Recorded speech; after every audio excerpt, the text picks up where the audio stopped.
Hey guys, and welcome back. For those that are interested in Chronicle, let's go ahead and get right into the video. Today I will be just explaining to you guys how the classes work in this game, just to give a little bit more insight on what to look for and what to do when it comes to building your characters. There are 4 different classes in the game so far, so we'll go ahead and we'll check them out. And that music right now is like very OP. So let me turn it down because I can't even hear myself think. So we'll start off with Dean because Dean's the main character and he's a great way to explain everything. Dean is a warrior, so he's one of the 4 classes. Warriors are usually very tanky. They do decent damage, not the best damage, but normally they're pretty much your tanks in this game. Next we have Gwen over here. She's an assassin.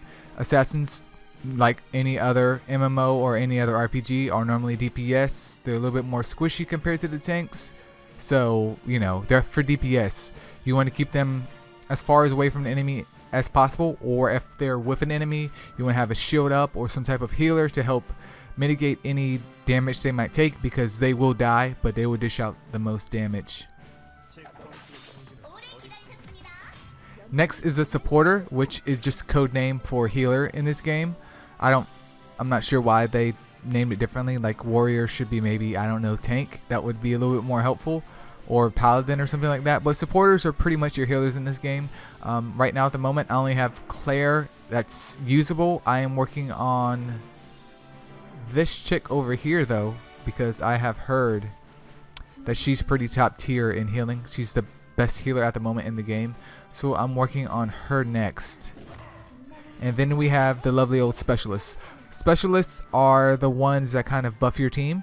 So if normally I'll run like a tank, DPS, a healer, and a specialist, or 2 DPS, a tank, a healer, and a specialist. Specialists are the ones that kind of buff your team up.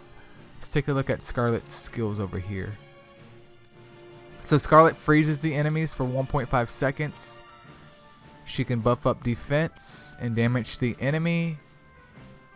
And she can also be invincible and help the squad heal up a little bit.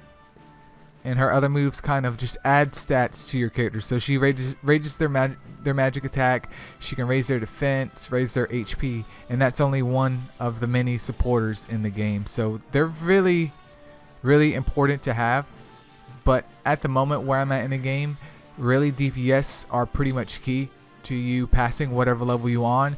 And of course your tank. You can't expect to go around with a tank and think you're just gonna face roll everything, because you're not. Your tank will do quite a good bit of damage. Even Dean here will do quite a bit of damage, but he will die if you don't have a healer to support him.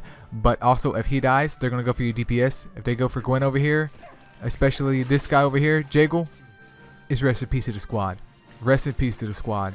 But that pretty much explains the classes. I mean, I will go more in depth when I do a breakdown for character analysis and tell you guys what I like and what I dislike about them. But I figured I would provide some insight into the game with the classes, just in case someone needed clarification. But again, warriors pretty much equal tank, assassins pretty much equal DPS, supporters pretty much equal healers, and then specialists pretty much equal like buffers. So not healers, but I would say specialists kind of should be supporters instead, and then supporters should be healer.